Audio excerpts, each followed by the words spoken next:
Some civil society groups working in the fishing sector are upset with government over the postponement of the ban on fishing.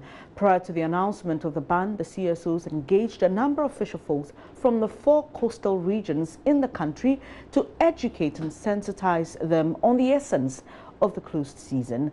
The organization said the sessions cost money and other investments to ensure all stakeholders were on the same page in achieving the desired result. They thus find it a very big loss, waste of time and resource to undertake all these projects only for it to be thrown, for lack of a better expression, to the dogs for lack of political will. Well, Programs Manager of Friends of the Nation, Che Kojo-Yamwa, has been speaking to JoyNews. For us, we think it is good and it's also bad. It is good because fisher folks had concerns relative to the process, not the content of the closed season. They accepted the closed season, but they took consultation and the announcement came too short. So it is good in that regard. But it is bad because a lot of fisher folk had prepared and had even convinced themselves first and convinced others to be part. And preparation was such that they were willing to comply. Now, what happens is that if we start another engagement, most people may not take government serious. They may think that, well, you announced closed season last year, you stopped it, what shows that you will do? So it doesn't portray firm governance. So that is one of the key things. And also, the resources that civil society put in for this year closed season, I wonder whether it will be available next year. For instance, the commission and the ministry did not have much funds to do the engagement as we did. Like today's meeting was organized for them to engage the fisher folks. And these were a lot of resources that civil society put in. So we don't know to the extent it will be available next year. And there are key things that we hope that it will be dealt with. For instance, we have issues with illegal fishing, which have been at the front burner for a long time. But actually, when the closed season discussion came, you saw that people were also asking questions. So that is the key thing. One of our disappointments is that if we do not take care, the active discussion on fisheries may fall down.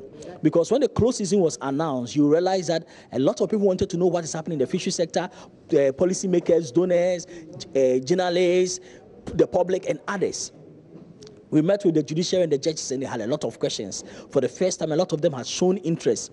And this interest level needs to be sustained to find a holistic solution for the fisheries industry. So we hope that this is sustained, and we'll try our best to keep it sustained. But what we want to tell government, stakeholders, and fisher folks is that next year is just on the corner. So we should not see it as far, but we need to prepare adequately to ensure that we get there. And in the preparation, there are a couple of things we should do. One is to have an elaborate plan and strategy to deal with illegal, unreported, or unregulated fishing, because that. While a number of some beneficiaries of these sensitization programs are also disappointed at the latest decision by government, here is the Central Regional Coordinator of Fishermen. A big disappointment in Fisheries Commission and Ministry of Fisheries and Aquaculture. May I ask why? Yes, because it was not initially easy for us to give this message to the fishermen. That is their source of livelihood.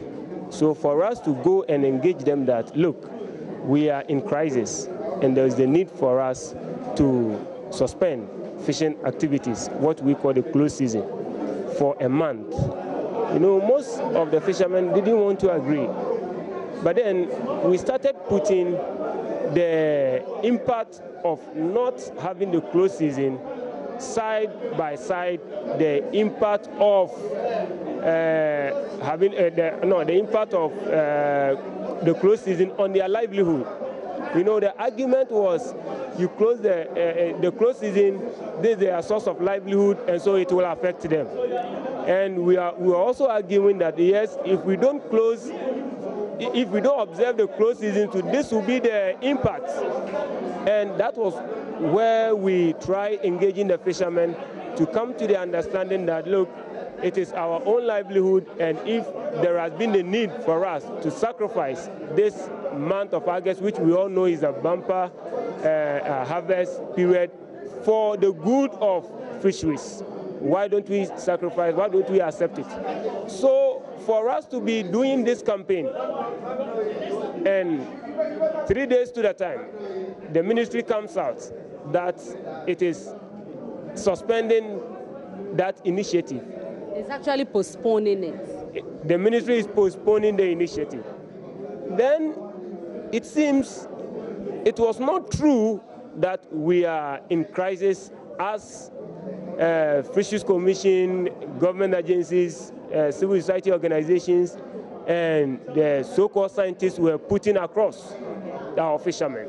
So if indeed we were in crisis, and now you are postponing the close season, then it means you now agree that our fisheries should collapse.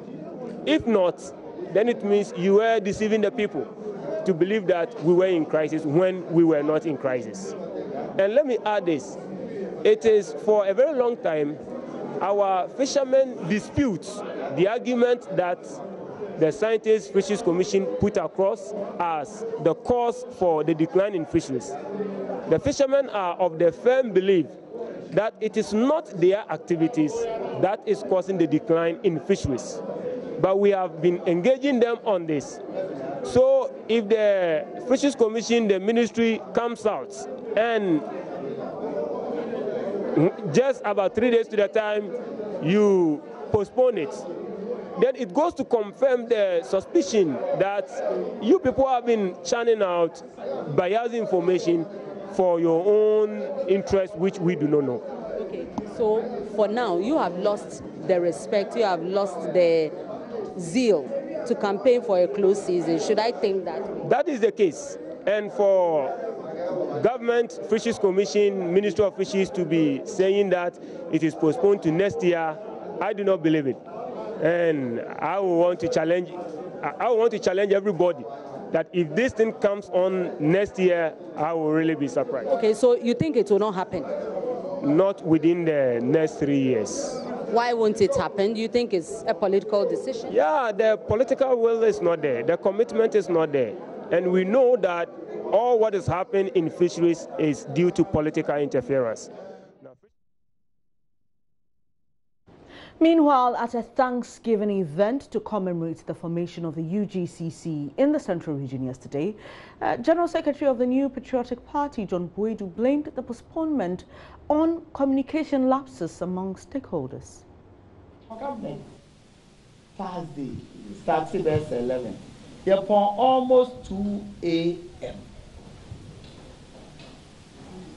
11 in the morning, close around 2 a.m. Making sure we scrutinize every detail of every memo that is presented.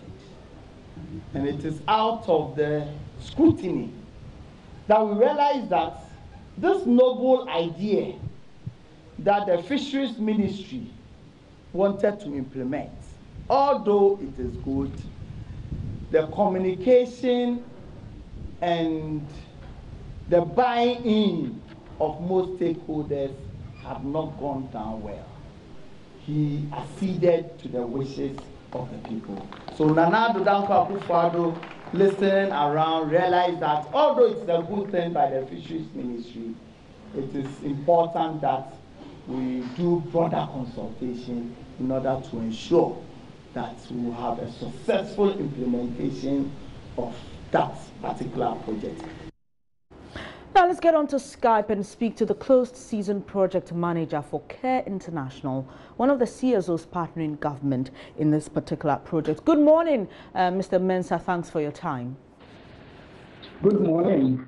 So we just heard the General Secretary of the governing New Patriotic Party, John Boadu, there saying the postponement is as a result of communication lapses. Have you on any occasion during your engagement with the fishermen and government gotten the impression that there was any problem as regards communication? Yes. In the first place, my name is Kwame Mensah, and I'm the project manager for the Bambo project. Okay.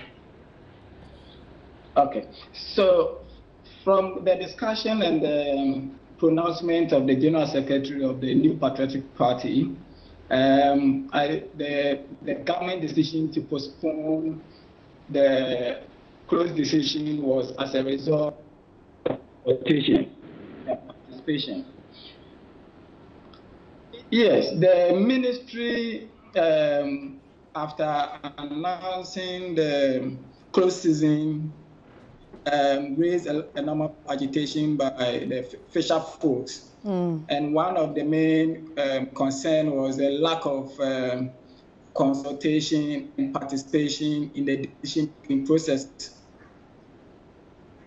And as a result of that, civil society organizations, including the Farbambo project, and the SFMP project, decided to create a number of platforms for government officials to engage fisher folks.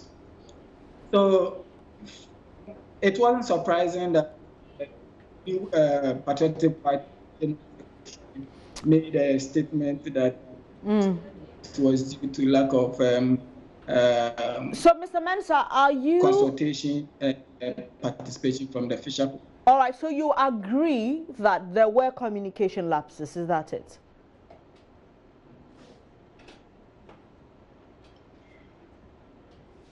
Hello, Mr. Mensah. Hello? Yes, can you hear me, please?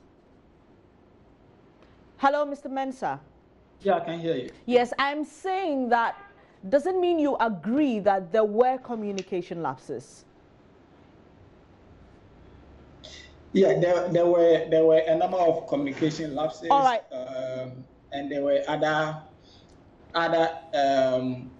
strategies that needed to be discussed before the official announcement. All right, help me understand this, because on the Government of Ghana website about this project, we are told that there was an earlier one in January this year. Are you aware of that? Was there a close season in January this year? Yes, close season in the history of Ghana. This isn't the first time we implemented. But I'm asking about this year. Did anything like that happen in January this year? Yes, there was a close season in January, but it was targeted at the trawlers and the Inshore Trawler Association. Okay, and when did you start, or when exactly did communication or consultation between government, CSOs, and the fisher folks start with regards to this close season that has now been postponed to 2019? The discussion on the close season started with the engagement by the SFMP project, where they consulted the fisher folks to seek their opinion about various alternatives going about with called the capacity reduction strategy. And when was this? And as this started more than 3 years ago. Okay. But it was, let me add that it was to seek the opinion on which capacity reduction strategy should be implemented. And the close season was one of the strategies that was recommended by fisher, but it wasn't the only one. Okay, so with regards to the fishermen, I'm asking, when were they engaged? When were they made aware that in August this year there was going to be a close season? When did engagements begin on that? With the official announcement by the minister, which was last month. So are you saying prior to that they had not been engaged at all? That was what I'm saying. Okay. The engagement had been to seek the opinion of fisher folks on what strategy of capacity reduction All right, and not on when it should start. Okay, so finally, Mr. Mensah, can you explain to us how this postponement is likely to affect the fishing industry? Because we were made to believe that this decision was a very important one in the first place. Yes, the decision is still very important and will always be very important. In terms of its impact, for me, it has two impacts. It has the negative impact and it has the positive impact. For me, the positive impact is that most of the fisheries associations have acknowledged the fact that there should be the need to ensure that we implement strategies that will help revive the fishing industry. Acknowledge that some of their practices that indulge in having a impact on the fishing industry. So for me, it opens an avenue for more dialogue. And they also acknowledge the fact that it should be doing what we call self-compliance. So it's a positive step in the right direction. In terms of the other side of it, my worry is that once the minister made the announcement and now it's been overturned, the assurance that we're going to have the close season next year. Looking at the figures we have, the replenishment of fish stock might take a bit longer than if it had been implemented this year. So if we're looking about 3 years, we had implemented it this year, then we should be looking about 5 to 6 years for the same stock. Thank you very much for your time. Kwame Mensah is with CARE International, the CSO, working with government on the close season project.